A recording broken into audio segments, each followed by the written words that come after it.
Hello दोस्तों, स्वागत है आपका हमारे इस यूट्यूब चैनल सक्सेस की चाहत में। दोस्तों, जैसा कि आप जानते हैं कि ये कोरोना काल का समय चल रहा है हमारे देश में, जिसके चलते सीबीएसई ने जो उसके बचे हुए एग्ज़ाम थे उसने पोस्टपोन कर दिए थे कोरोना की वजह से। और अब जो है सीबीएसई ने नई डेट शीट जारी कर दी है जो एग्ज़ाम बचे हुए थे, जिसमें से आपका ज्योग्राफी का एग्ज़ाम भी था जो नहीं हो पाया था। तो आप जो है ज्योग्राफी का एग्ज़ाम सीबीएसई की नई डेट शीट के मुताबिक आपका जो एग्ज़ाम है ज्योग्राफी का वह 11 जुलाई को तय किया गया है। तो आपका जो एग्ज़ाम है वो 11 जुलाई को होगा और इसी को देखते हुए मैं आज से आपको ज्योग्राफी पढ़ाऊंगा और आपको इतनी बेहतरीन तरीके से ज्योग्राफी पढ़ाऊंगा कि आप इसमें बिल्कुल एक्सपर्ट हो जाओगे और आप सिर्फ वीडियो को देखने के बाद ही आप एग्ज़ाम में अच्छे नंबर प्राप्त कर सकते हैं। तो चलिए दोस्तों, मैं रोहित वर्मा आज से आपको ज्योग्राफी की दोनों बुक्स पढ़ाऊंगा और इसका पूरा सिलेबस भी कंप्लीट कराऊंगा और इसकी पीडीएफ भी दूंगा ताकि आप मैं जो पढ़ा रहा हूँ उसको आप एक बार रिवीजन कर लें, उसको आप एक बार पीडीएफ के ज़रिए उसको दोहरा लें। तो जिससे कि आपकी अच्छी तरीके से रिवीजन भी हो जाएगा और आपको दो बार जब आप पढ़ेंगे या दो बार आप वीडियो भी देख सकते हैं तो आपको एक बेहतरीन तरीके से आपको याद हो जाएगा वो चीज़। तो चलिए दोस्तों, समय ना वेस्ट करते हुए आज का जो टॉपिक है वो हम शुरू करते हैं। जो ज्योग्राफी की जो बुक है, पहली बुक है मानव भूगोल के मूल सिद्धांत है। उसका जो पहला चैप्टर है आज से हम वो कंप्लीट करेंगे। मानव भूगोल के मूल सिद्धांत है, उसका जो पहला चैप्टर है वह हम कंप्लीट करेंगे और इस पहले चैप्टर का नाम है मानव भूगोल की प्रकृति एवं विषय क्षेत्र। यह इसका पहला चैप्टर है और हम इस चैप्टर को आज पूरी अच्छी तरीके से डीप तरीके से पढ़ने वाले हैं। तो एक बार इस चैप्टर में ओवरव्यू ले लेते हैं कि हमें इस चैप्टर में क्या क्या पढ़ना है। दोस्तों, हम इस चैप्टर में पढ़ेंगे मनुष्य एवं प्रकृति के बीच संबंध। उस समय मनुष्य और प्रकृति के बीच संबंध क्या थे, मनुष्य और प्रकृति उस समय आपस में कैसे रहते थे, कैसे ये आपस में एक दूसरे से कोरिलेट थे, इसके बारे में हम पढ़ेंगे। और हम ये भी पढ़ेंगे साथ साथ कि किस तरह मनुष्य ने ना टेक्नोलॉजी का विकास किया है। क्योंकि शुरुआत में जब मनुष्य आया था, धरती पर आया, तो उसके पास किसी भी प्रकार की कोई टेक्नोलॉजी नहीं थी, कोई मनुष्य विकसित नहीं था, सब अपने आदिम अवस्था में थे। किसी भी तरह का ज्ञान नहीं था किसी को भी। तो पहले और मनुष्य धीरे धीरे विकसित होता गया और उसने अपना टेक्नोलॉजी का विकास किया। तो इसके बारे में हम पढ़ेंगे और साथ ही साथ हम पढ़ेंगे मानव भूगोल के क्षेत्र क्या है एवं मानव भूगोल के उप क्षेत्र क्या है। जो आपने 11वीं क्लास में जो आपने बुक पढ़ी थी उसका जो नाम था वह था भौतिक भूगोल के मूल सिद्धांत। और जो आपकी 12th में जो बुक है उस बुक का नाम है मानव भूगोल के मूल सिद्धांत। तो आपका जो भौतिक भूगोल था उसको आप 11वीं में पढ़ चुके हैं और आज से आपको 12th में जो है वो मानव भूगोल के मूल सिद्धांत ये बुक पढ़नी है। मानव भूगोल के मूल सिद्धांत है जो उसकी जो पहला चैप्टर है उसको हम कंप्लीट कर रहे हैं। तो जो मानव भूगोल की जो है वो हम परिभाषा देख लेते हैं कि मानव भूगोल है क्या, क्योंकि चैप्टर में भी इसका जिक्र आया है और चैप्टर का जो बुक है उसमें भी इस चीज़ का जिक्र आया है। तो हम इसकी परिभाषा ही देखते हैं कि मानव भूगोल आखिर में है क्या। तो मानव भूगोल मानव तथा प्रकृति के बीच संबंधों का अध्ययन है। मतलब मानव प्रकृति इन दोनों के बीच का जो संबंध है, उन दोनों के बीच का संबंध का अध्ययन है मानव भूगोल। मतलब एक तरफ प्रकृति है, दूसरी तरफ मानव है, इन दोनों का जो संबंध है और उस संबंधों का अध्ययन ही मानव भूगोल कहलाता है। और इसकी एक और अन्य परिभाषा है, ये एग्जाम में 1 नंबर में आती है दोस्तों, एलन सी सैंपल की जो परिभाषा है इसे आप ध्यान रखिएगा। मानव भूगोल अस्थिर पृथ्वी और गतिशील मानव के बीच संबंधों का अध्ययन है। जो मानव भूगोल है वो अस्थिर पृथ्वी तो अपने आप में अस्थिर है और जो मानव वो गतिशील है, वो लगातार कार्यगत है, लगातार कार्य करता है, गतिशील है, दौड़ भाग में लगा हुआ है, वो गतिशील है। तो गतिशील मानव और अस्थिर पृथ्वी इन दोनों के बीच का जो संबंध है इन्हीं के अध्ययन को मानव भूगोल कहते हैं। और दोस्तों, ये जो परिभाषा है ये एलन सी सैंपल की है। एग्जाम में सीबीएसई एग्जाम में एक बार पूछता है कई बार कि मतलब जो एलन सी सैंपल जो वैज्ञानिक है, भूगोलवेत्ता है, इनकी मतलब इनकी परिभाषा क्या है मानव भूगोल के बारे में। या फिर आपसे जो बहुवैकल्पिक प्रश्न है उसमें आप इनकी परिभाषा दे देगा और पूछ देगा कि यह परिभाषा किस भूगोलवेत्ता की है। तो दोस्तों इसको याद रखिए कि एलन सी सैंपल की परिभाषा है। मानव भूगोल के क्षेत्र क्या है, हम मानव भूगोल के क्षेत्र देख लेते हैं एक बार।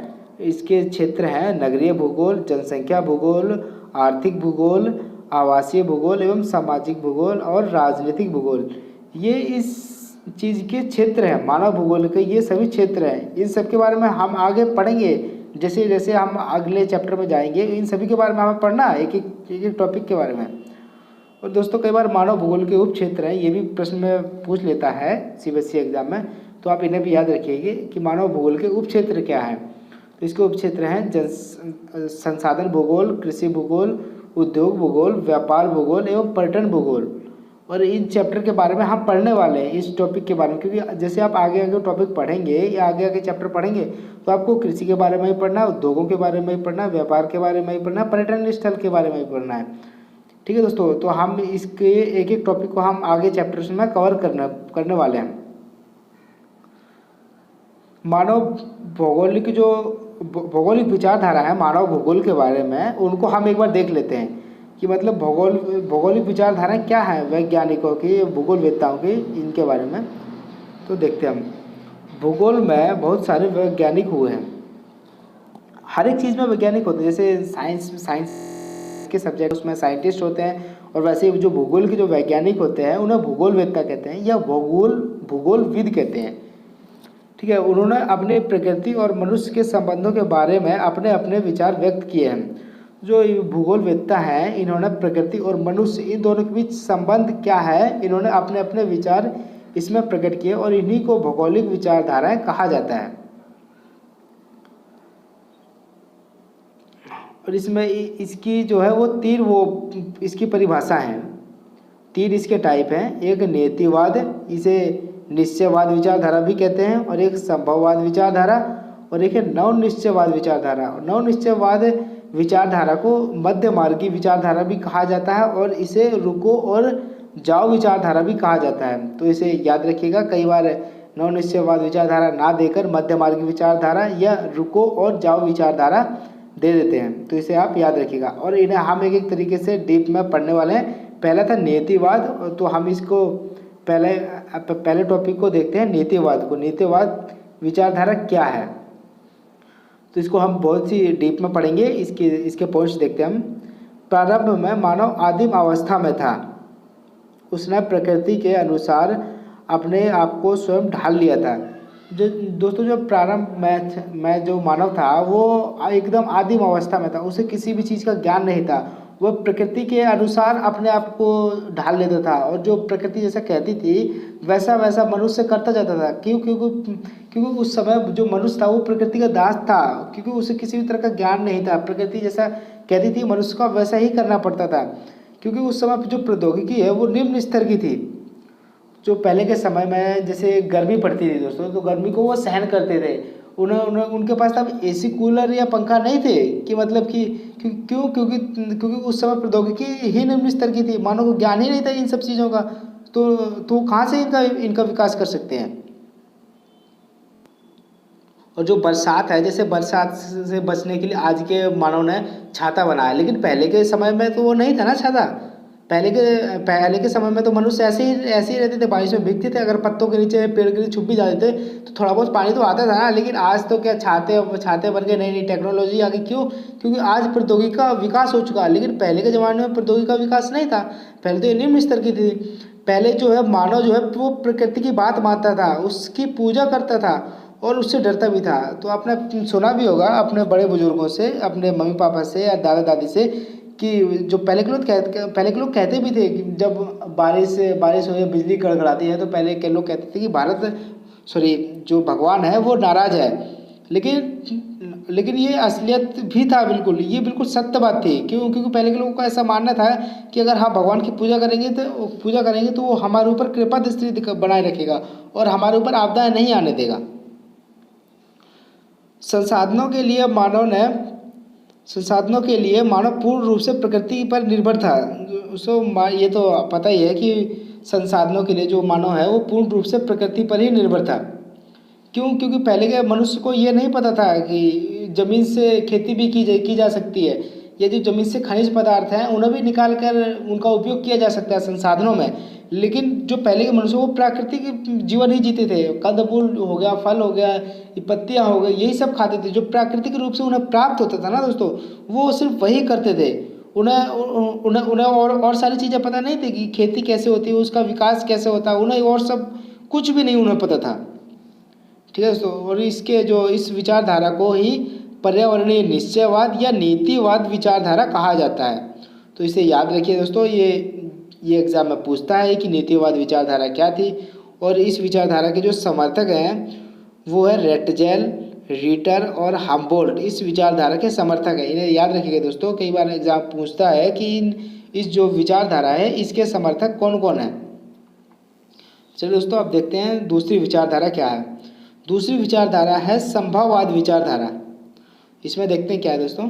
समय के साथ साथ मनुष्य का विकास हुआ। बताया दोस्तों कि पहले के समय में मनुष्य विकसित नहीं था, पहले का मनुष्य, लेकिन जैसे जैसे समय बीतता गया वैसे वैसे मनुष्य विकसित होता गया।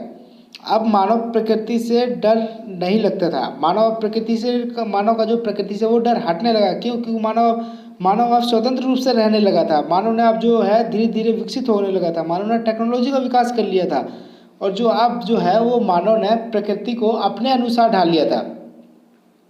जो संभववाद विचारधारा में है वो जो मानव है उसने प्रकृति को ही अपने अनुसार ढाल लिया। और नीतिवाद में क्या था, जो मानव है वो प्रकृति के अनुसार, मानव ने खुद को उनके अनुसार ढाल लिया, प्रकृति के अनुसार मानव ने खुद को ढाल लिया।